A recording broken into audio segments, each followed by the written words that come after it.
संत ने उस युवक को देखा, निरखा, परखा और समय के साथ में उसे संन्यास दे दिया। बड़ा वह युवक संत बन गया। संत बनने पर उसने बहुत साधना की, गुरुदेव की सेवा भक्ति की साधना करने लगा। साधना करते करते उसका मन बहुत रम गया साधना में। बहुत अच्छा गुरुदेव की सेवा भक्ति, इतनी सेवा भक्ति करने लग गया। ऐसे करते करते 1 वर्ष नहीं, 2 वर्ष नहीं, 12 वर्ष बीत गए। संत ने देखा कि यह पूरी तरह से साधना में डूब गया है। संत को विश्वास हो गया अपने शिष्य पर। 12 वर्ष के बाद में देखा संत ने कि अब इसकी योग्यता आ गई है या पूरी तरह से परिपूर्ण बन गया है। तो संत ने उस शिष्य को कहा कि आज मैं तुम्हें एक चीज देना चाहता हूँ, वह मेरी साधना की चीज है, वह चीज तुम अपने पास में रखो। और संत ने एक लकड़ी शिष्य को दी। ये लकड़ी तुम लो। ये लकड़ी का प्रभाव ऐसा है, जिसके भी माथे पर से घुमाओगे तो अंदर का तुम्हें सब दिखाई देगा। जिसके भी माथे पर घुमाओगे तुम्हें उसको, उसके भीतर में क्या है वह सारा दिखाई देगा। शिष्य ने वह लकड़ी ली और सभी के माथे पर घुमाने लगा कि किसी के अंदर उसे दिखाई देने लगा, दोष दिखाई देने लगा। किसी के अंदर बहुत क्रोध है, किसी को देख रहा है कि यह बहुत लोभी है, बहुत लालची है। ऐसे करते करते वह सभी के माथे पर से घुमाता रहा। 8-10 दिन वह बाहर गया, सबका देखने लगा। अरे कोई भी इस गांव में कोई भी बिना दोष वाला व्यक्ति नहीं है। हर किसी व्यक्ति के अंदर बहुत सारे दोष पड़े हैं, बहुत सारे अवगुण हैं। 8-10 दिन के बाद में आश्रम में आया। अरे मैंने तो गुरुदेव के ऊपर लकड़ी नहीं घुमाई है। वह गुरुदेव के माथे पर लकड़ी घुमाई, तब देखा कि अरे इनके भीतर में भी राग और द्वेष है। ये भी क्या है, इनके भीतर भी दोष है। ऐसे गुरु के पास में रह करके क्या फायदा। बेचारे वो तो छद्मस्त थे, कोई वितरागी बने नहीं थे, कोई केवल ज्ञान नहीं हुआ था। छद्मस्त होने पर राग और द्वेष तो थोड़ा बहुत रहता है। तब लकड़ी घुमाई और लकड़ी घुमा करके गुरुदेव के में भी देखने लगा, झांकने लगा। इनके भीतर भी राग द्वेष है, और जहाँ पर राग और द्वेष है ऐसे गुरु के पास में क्यों रहना। वहाँ से निकल गया, गुरु को कुछ नहीं कहा और निकल गया, घूमने लग गया और सबको ऐसे ही देखने लग गया। एक बार क्या हुआ कि उसी नगरी में कुंभ मेला लगा। कुंभ मेला लगा तो यह गुरुदेव भी वहाँ पर गए और उधर से वह शिष्य भी आया। संत की दृष्टि अपने शिष्य पर पड़ी और शिष्य के पास में गए और शिष्य को कहा कि कहाँ चले गए थे, मुझे तो तुमने बताया ही नहीं, बिना बोले ही कहाँ चले गए थे। तब उस शिष्य ने सारी बात सही सही बता दी कि ऐसी ऐसी बात है, ऐसी बात है, ठीक है, जरा एक मेरा काम करोगे। हाँ गुरुदेव बताइए क्या काम है, बोलो क्या काम है, मैं करने के लिए तैयार हूँ। ये लकड़ी थोड़ी, जरा सी ये लकड़ी अपने सिर पर घुमा करके देख।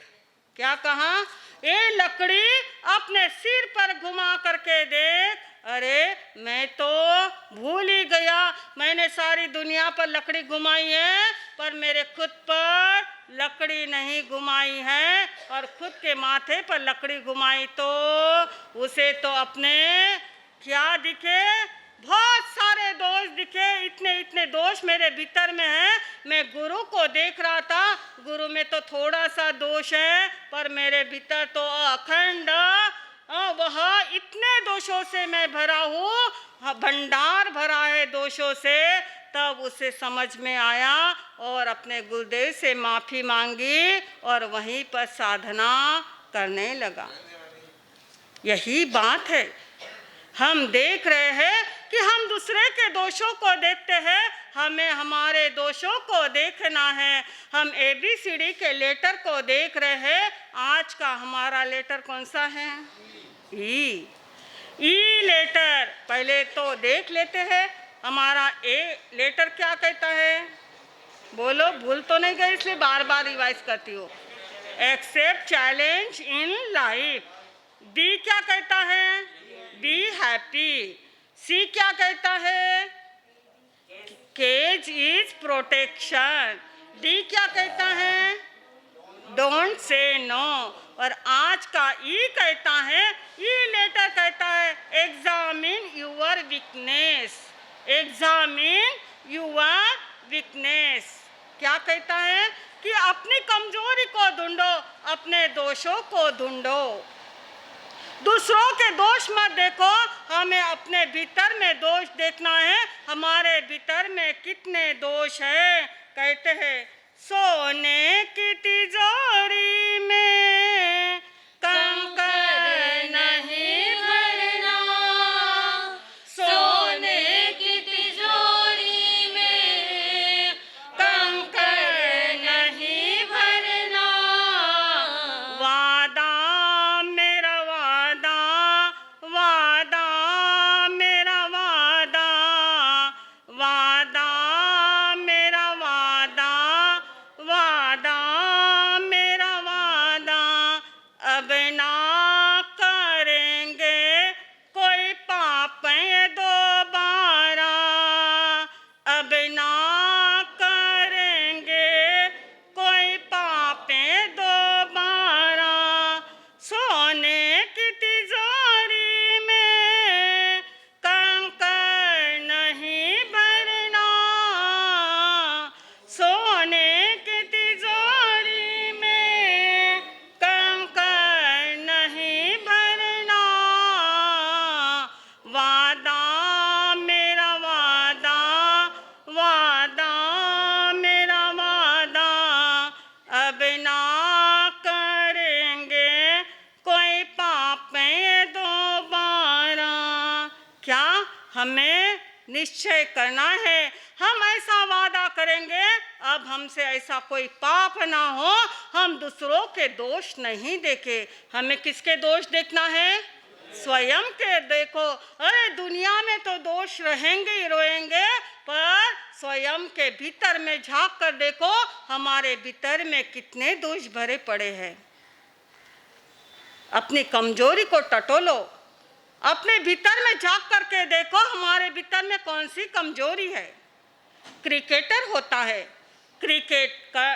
क्रिकेटर क्या करता है कि वह जब क्रिकेट में आउट हो जाता है तो स्वयं का वीडियो खुद देखता है कि मेरी क्या गलती हो गई है, मैं क्यों आउट हो गया।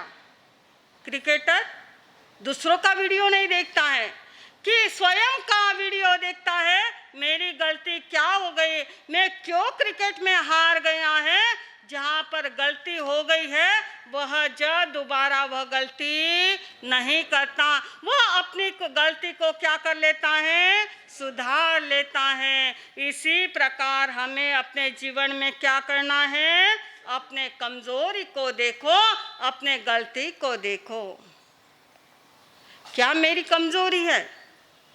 क्या मेरे भीतर में दोष है? क्या लोभ मेरे भीतर में दोष है, कमजोरी है मेरे जीवन की? मेरे जीवन में क्या इच्छाएं बहुत है? क्या मेरे अंदर शराब पीने की आदत बहुत है? क्या मुझे गुटखा खाए बिना रहा नहीं जाता? क्या मेरे भीतर में वासनाएं बहुत हैं? क्या मेरे भीतर में इच्छाएं बहुत हैं? ये टटोलो अपने भीतर में क्या कमजोरी है। वह कमजोरी के कारण से हम अपने जीवन में आगे नहीं बढ़ पाते हैं। एक भी कमजोरी है तो जीवन में आगे बढ़ोगे। चाय की आदत है तो तपस्या होती है। महाराज साहब मैं तपस्या कर लेवा, मांस खमन कर लेवा, पर चाय की छूट दे दो, है ना बेना। सब अभी सिद्धि तब करने तैयार हो जाएगा। महाराज साहब बोल देला चाय की खुलो है, कौन कौन करेगा? सबके हाथ ऊपर हो जाएंगे, है ना। पर यही कमजोरी, यही हमारी गलती हमें आगे बढ़ने नहीं देती है, कुछ करने नहीं देती। हर व्यक्ति के जीवन में दोष होता है कुछ ना कुछ। देखो, एक बकेट होती है, बकेट में अगर एक छोटा सा छेद हो तो पूरी बकेट की ताकत कम कर देती है। पूरा पानी बकेट भर दिया तब भी अगर छोटा सा छेद है तो वह धीरे धीरे धीरे पूरा पानी खत्म हो जाएगा, उसकी ताकत को कम कर देगा। अगर हमारे भीतर में, शरीर में एक छोटा सा रोग है तो क्या होगा? हाँ? हमारे शरीर को कमजोर कर देगा। अगर छोटा सा रोग भी हम सहन नहीं कर पाते हैं तो हमारे जिंदगी में दोषों का अंबार लगा हुआ है, दोषों का भंडार लगा हुआ है, तो हम अपने जीवन में आगे कैसे बढ़ पाएंगे? देखो, दूसरों के दोष मत देखो, हमें अपने दोष को देखना है। औरों के दोष देखते देखते, दूसरों का कपड़ा धोते धोते हमारी पूरी जिंदगी चले जाएगी, तब भी साफ नहीं होगा। स्वयं की नजरिया को बदलो, स्वयं के वो देखो तो हम स्वच्छ बनेंगे। नहीं तो हमारा जीवन ऐसे ही करते करते पूरा जीवन बीत जाएगा, तब भी हम शुद्ध नहीं बनेंगे। 3 बातों को देखना है हमें जीवन में। ये 3 बातें, एग्जामिन योर वीकनेस, अपनी कमजोरी को कहाँ ढूंढना है, वह 3 बातें आज हम देखेंगे। पहली बात है, अपनी गलती को सुनने की तैयारी हो। क्या हो? अपनी गलती को सुनने की तैयारी हो। कौन सुन पाता है आज? है? अपनी गलती को कोई सुन पाता है? सुनता है? कोई भी दोष हमारे बताएं तो हमारी सुनने की मानसिकता नहीं है। बेटा बाप की गलती निकालेगा, पर बाप की बेटा सुनता है? अगर पिताजी अपने बेटे को ये बताए बेटा ऐसे नहीं करना है, ऐसे किया जाता है, आज सुनने की तैयारी है? बहू की सुनने की तैयारी है, सास की कोई बोल दे तो सुनने की तैयारी है। सुनती है बहनों? आपकी बहुएं सुनती हैं? हैं? कोई किसी का सुनता नहीं है, ना नौकर बॉस का सुनता है, ना कोई गुरु शिष्य अपने गुरु का सुनता है। कोई भी सुनने के लिए तैयार नहीं है। आज हर व्यक्ति अपने ही चलाता है। आज की पीढ़ी, आज का माहौल तो इतना बिगड़ चुका है, एक बात भी बोल दो तो हम नहीं सुनेंगे। नहीं सुनना है मुझे, बेटा तुमने ये गलती की है, बेटा सुधर जाओ, ऐसी गलती नहीं करना है, तो नहीं सुनेंगे। एक बार क्या हुआ कि हमारा पुणे में चातुर्मास था। बड़े महाराज साहब के पास में एक बहन और उसकी लड़की आई। दोनों महाराज साहब के पास में बैठे और उसकी माँ कहने लगी कि महाराज साहब इसको थोड़ा समझाओ, इसको देखो। महाराज साहब ने उस लड़की को देखा। उस लड़की को बिना बोले ही, कुछ भी नहीं, उस लड़की ने कहा। माँ भी रोने लगी और बेटी भी रोने लग गई। महाराज साहब ने कहा कि बेटा तुम अगर मुझे सच्चा गुरु मानती हो, तुम मुझे अपनी गुरुनी मानती हो, तो मेरी एक बात ध्यान रखो, तुझे जिसके साथ में शादी करना है उसके साथ में शादी कर ले, पर मेरी बात मान, 1 महीना रुक जा। क्या कहा? 1 महीना रुक जा, उसके बाद में तुझे जो करना है वह करना, शादी कर लेना। मैं तुझे ना नहीं कहती हूँ, तुम शादी कर लेना उसके साथ में, पर बस कितना, 1 महीना रुक जाओ। ठीक है महाराज साहब, पर आप मुझे वापस ना नहीं करना, मुझे उसी के साथ में शादी करनी है, मैं उसी के साथ में शादी करके रहूँगी। ठीक है बेटा, तुझे करना है तो उसी के साथ में शादी करना। और समझाया, मांगलिक सुनाई, घर पर गए। 15-20 दिन हुए और वापस वह माँ और बेटी आई। बेटी इस बार बेटी जो से रोने लग गई, महाराज साहब के पैर पकड़ने लग गई। महाराज साहब बहुत अच्छा हुआ, आपने मुझे बचा लिया, सच में बहुत धन्य हो गई महाराज साहब, आपके दर्शन के लिए आई और आपने मुझे 1 महीने के रुकने के लिए कहा, बहुत अच्छा हुआ, मैं आपके उपकार कभी नहीं भूलूंगी महाराज साहब, आपने मुझे बचा लिया। कि मुझे पता चला, मैं यहाँ से जाने के बाद में 8 दिन के बाद में मुझे पता चला कि वह लड़का किसी और लड़की के साथ में प्रेम करता है। क्या देखो कैसा माहौल बिगड़ गया है, कैसा माहौल। इतना माता पिता ने समझाया पर वह लड़की समझी नहीं, पर जब उसे पता चला तब वह बच गई। ध्यान रखो कि कहाँ पर हमारी गलती होती है। कोई भी जो हमारे बड़े हैं वह हमें क्या करेंगे, सही मार्ग बताएंगे, हमारे माता पिता सही मार्ग बताएंगे, हमें समझना है। अपनी गलती होती है, हर बच्चों की गलती होती है, पर अपने गलती को सुधारो, अपने दोषों को देखो कि मैं ये गलत कर रही हूँ या सही कर रही हूँ। हर बात हमारी सही नहीं होती है।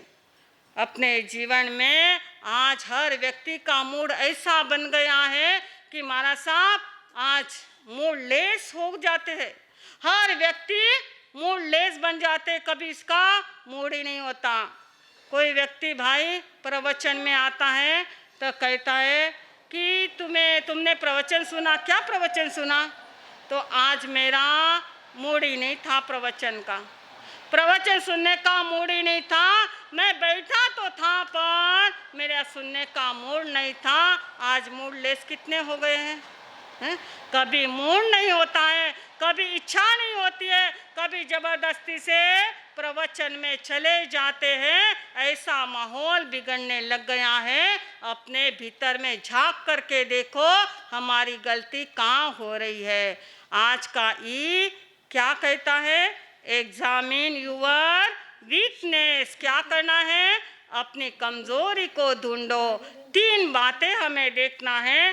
पहली बात कौन सी, अपनी गलती को सुनने की तैयारी रखो। आगे की बात हम समय के साथ में देखेंगे, समय हो गया है, हमें पूज्य महाराज साहब का भी सुनना है। पर एक बात ध्यान रखना कि हमारे आचार्य भगवान आनंद ऋषि जी महाराज साहब और गुरनी मैया पूज्य प्रभा कंवर जी महाराज साहब की जन्म जयंती आ रही है। कब है, याद है?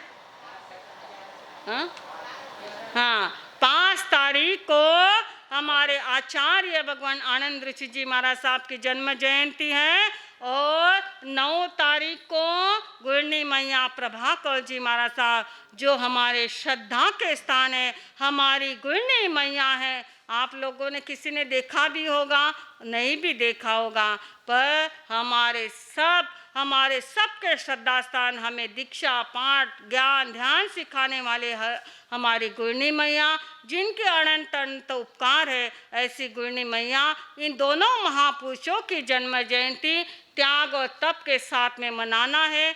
5 दिन का यह प्रोग्राम रहेगा, त्याग और तप के साथ में मनाएंगे। पर आनंद ऋषि जी महाराज साहब के जन्म जयंती पर हमें क्या करना है, पूरी दुनिया में अमृत दिवस के रूप में मनाया जाएगा और हमें भी यहाँ पर क्या करना है, 5 तारीख को अमृत करना है। सभी भाई बहनों को कहती हूँ कि जो आचार्य इस संघ और समाज के लिए इतना त्याग किया है, अपना पूर्व सर्वस्व बलिदान किया है, ऐसे महापुरुषों की जन्म जयंती हमें मनाना है। सभी जने अपने अपने नाम कितने अमृत करना है। परम उपकारी परम श्रद्धेय पूज्य श्री प्रतिभा जी महाराज साहब के चरणों में हम सबके वंदन नमन अर्पित हो। धर्मानुरागी बंधुओं, चिंतनशील माताओं तथा बहनों,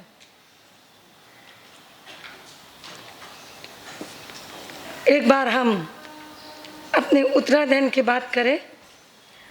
उत्तरायण सूत्र निवाचना, उत्तरायण सूत्र निवाचना, प्रभु महावीर की अंतिम देशना, प्रभु महावीर की अंतिम देशना। जीनवानी जे लो प्रेम थी, जीनवानी जे लो प्रेम थी, करो श्रद्धा साचिया उपासना, करो श्रद्धा साचिया उपासना।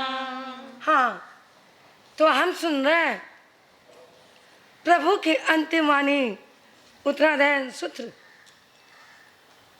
29वें अध्ययन का दूसरा बोल चल रहा है। पहले हमने सुना था संवेग, खूब बह गए उद्वेग में, आवेग में खूब जन्म गमा दिए। संवेग में आने के लिए एकमात्र यह जन्म मिला है। दूसरा बोल है निर्वेद। निर्वेद वेद मौनीय कर्म से जो उदय में आए वह वेद होता है, और इससे निवृत्त होना उसको कहते हैं निर्वेद। और हम वह निर्वेद की बात करते हुए आ रहा है। निर्वेद कहते हैं दो प्रकार के काल होते हैं। एक होता है प्रवृत्ति काल और एक होता है निवृत्ति काल। प्रवृत्ति काल यानी एक बहन रसोई बनाती है, जब तक वह रसोई बना रही है तब तक वो प्रवृत्ति काल में है, और जब उसका रसोई बनाना हो गया तो वह निवृत्ति काल में आ गई। प्रवृत्ति काल और निवृत्ति काल जब तक संसार में है तब तक प्रवृत्ति काल है, और जब निवृत्त हो गए तो वो हो गया निवृत्ति काल। जैसे कोई आप गवर्नमेंट का जॉब कर रहे हो तो गवर्नमेंट कितने साल के बाद आपको निवृत्ति दे देता है, मतलब आपका निवृत्ति काल आ गया। और यही निवृत्ति काल, ध्यान रखना, निवृत्ति काल यह निर्वेद है और प्रवृत्ति काल यह वेद है। निवृत्ति आना बहुत जरूरी है जीवन के अंदर। निवृत्ति आना संसार में कई जन्म से रचे पचे हो, एक जन्म से नहीं, कई जन्म से आत्मा इसी के अंदर घूम रही है, और यही सब अच्छा लगता है। आश्चर्य तो मुझे जब होता है जब व्यक्ति 50 साल का, 55 साल का, 60 साल का हो जाता है, और उसके बाद क्या करते हैं? उसके बाद शादी की सालगिरह मनाते हैं। क्या जीवन है रे तुम्हारा? हाँ? जो समय चतुर्थ आश्रम में आने का है, जो समय निवृत्ति काल का है, उस समय हाँ? एक श्रावक जी को पूछे, श्रावक जी किधर आ गए थे आज? बोले महाराज साहब मेरे साधु की आज क्या बोले बिना एनिवर्सरी। मैंने कहा श्रावक जी कितने साल के हो? बोले महाराज साहब मेरे साधु मेरे से 5 साल बड़े हैं, मैं 55 में चल रहा हूँ। मैंने सर को हाथ लगा लिया। 55 साल का वो, 5 साल बड़े साधु, 60 साल की उम्र, और 60 साल में आ गई जवानी।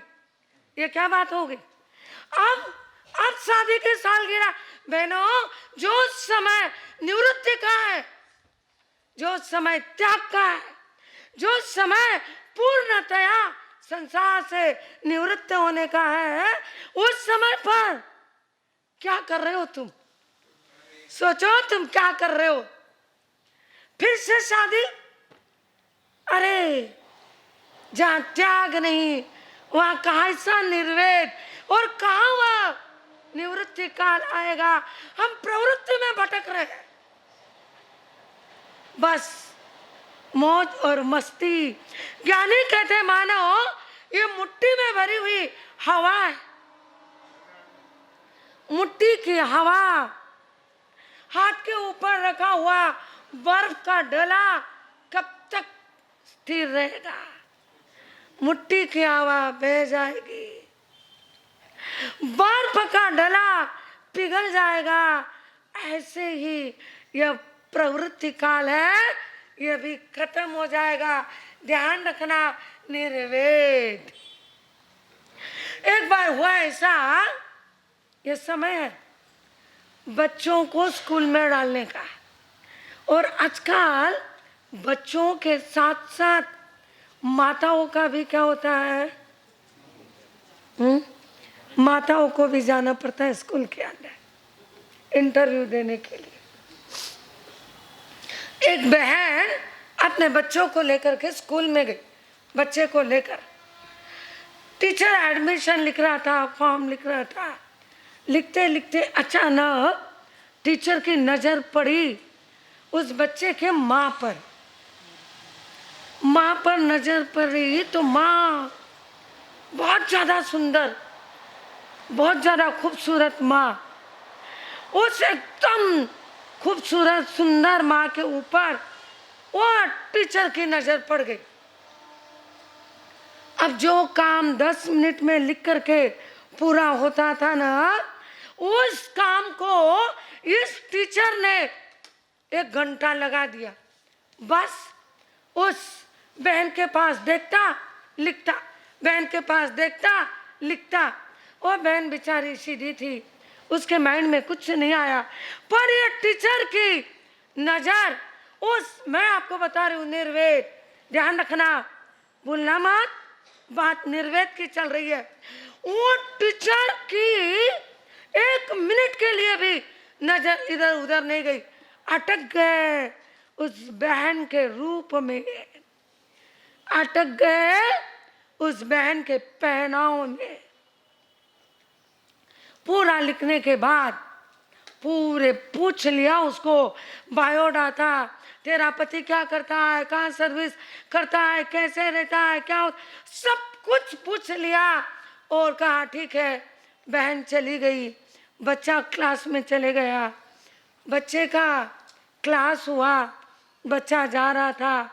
यह टीचर बच्चे को बुलाया, बेटा इधर आओ, इधर आओ, तुम्हारे माँ को कहना टीचर ने सलाम कहा है। बच्चा गया, स्कूल पूरी हुई, बच्चा अपने घर पे गया, कहता है मम्मी हमारे टीचर ने तुमको सलाम कहा है। ठीक है, कोई माइंड में बात नहीं, कहाँ होगा, कोई भला आदमी दिख रहा है। एक दिन हुआ, दूसरे दिन पुनः स्कूल भरी। बच्चा स्कूल से छुट्टी होने के बाद घर जा रहा था। जाते जाते बच्चे को पुनः टीचर ने बुलाया, बेटा तेरे माँ को सलामी कहना। बच्चा इनोसेंट, इनोसेंट बच्चा बोला। बच्चा गया, माँ को कहता है माँ हमारे टीचर ने तुम्हें सलामी कही है। माँ ने कुछ ध्यान नहीं दिया। 1 दिन, 2 दिन, 3 दिन हो गए। चौथे दिन माँ के माइंड में आ गया, ये रोज रोज रोज सलामी भेजने वाला ये आदमी चाहता क्या है। एक दिन माँ ने कहा, बेटा अपने टीचर को कहना तुम्हें मम्मी ने घर पे बुलाया है, मम्मी ने तुमको घर पे बुलाया है।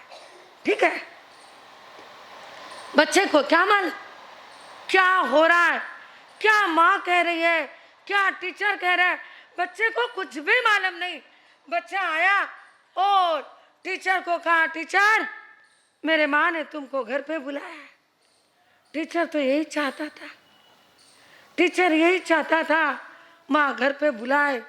माँ ने घर पे बुलाया, सुना, और वो टीचर एकदम अप टू डेट, खूब तैयार हुआ, खूब ज्यादा तैयार होकर के, खूब अप टू डेट होकर के टीचर निकला। कहाँ? कटे निकले बाया,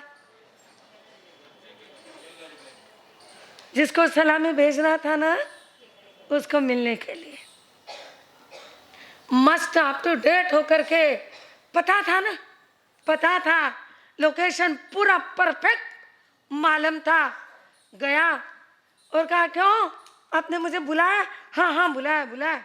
रोज बच्चा कहता है आप रोज बच्चे के साथ सलामी भेजते हो, आज मैंने आपको घर पे बुला लिया तो ठीक है, तुमने बुलाया, मैं चले आया। बोले बैठो बैठो, बैठ गया। कहा क्या दरवाजा बंद करो? कर लो।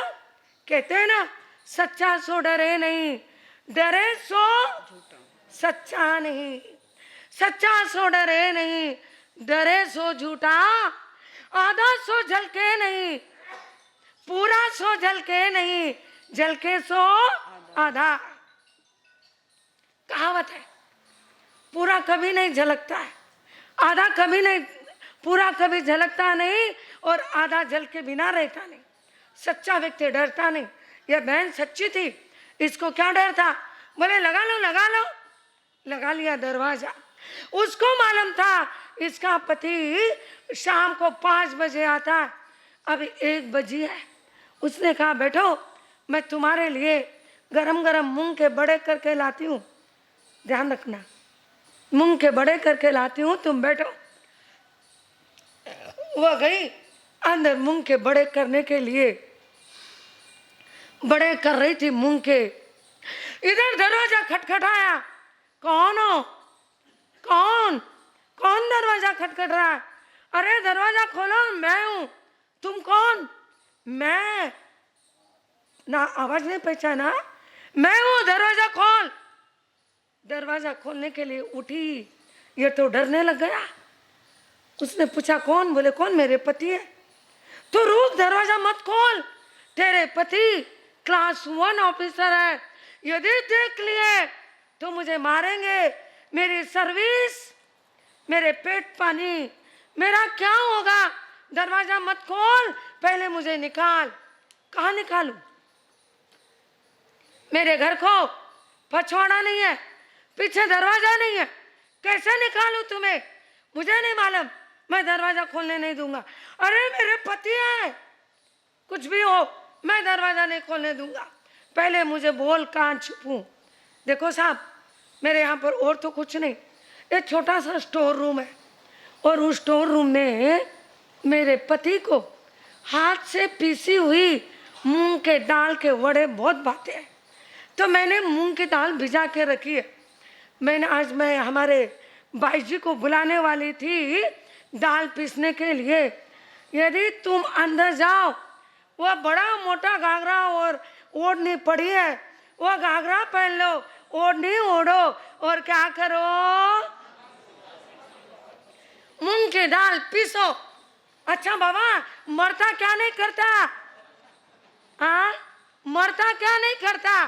बोले ठीक है, मैं वही कर लूंगा। पहन लिया घाघरा, ओढ़ ली ओढ़नी, और पीसने बैठ गया दाल। ये दरवाजा खोली। बोले क्यों इतनी देर दरवाजा खोलने क्यों लगाई? इसने अपने पति को पहले बोल के रखा था, सब बातें पहले बोल दी थी। बोले क्या करूँ जी, मैं बड़े बना रही थी ना, इसलिए। तो हम घर पे नहीं, मैं घर पे नहीं, और तुम गरम गरम बड़े बना के खाती हो? बोले हाँ, आज मन में आ गए। ठीक है चलो बैठो। बैठे दोनों जने, हंस रहे, बातें कर रहे, हंस रहे, बातें कर रहे, और उधर वो साहब क्या कर रहा है? दाल पीस रहा है, डाल रहा है मूंग की दाल, पीस रहा है, डाल रहा है मूंग की दाल, पीस रहा है। ये बीच बीच में जाती है, देखती है मूंग की दाल कच्ची तो नहीं रह रही, पूरी पीस रही कि नहीं पीस रही, कहीं आधी कच्ची तो नहीं है। और कहते भाई जी थोड़ा अच्छे से पीसो, भाई जी थोड़ा नरम पीसो, अच्छा पीसो भाई जी, ऐसा नहीं और डालो और पीसो। भाई जी पीस रहे, ये डाल रही। या इसका पति कहता है अरे काय को भाई जी को रखे, भेज देना भाई जी को और बाद में बुला लेना, आज के दिन तो मुझे छुट्टी मिली है, अपन बात करेंगे, भेज भाई जी को। बोले नहीं नहीं नहीं नहीं नहीं, भाई जी को बाद में टाइम नहीं मिलता है, अब भी दाल पीसने दो, मुझे बढ़िया भी करना है और कहीं कहीं करना देना है। मैंने नहीं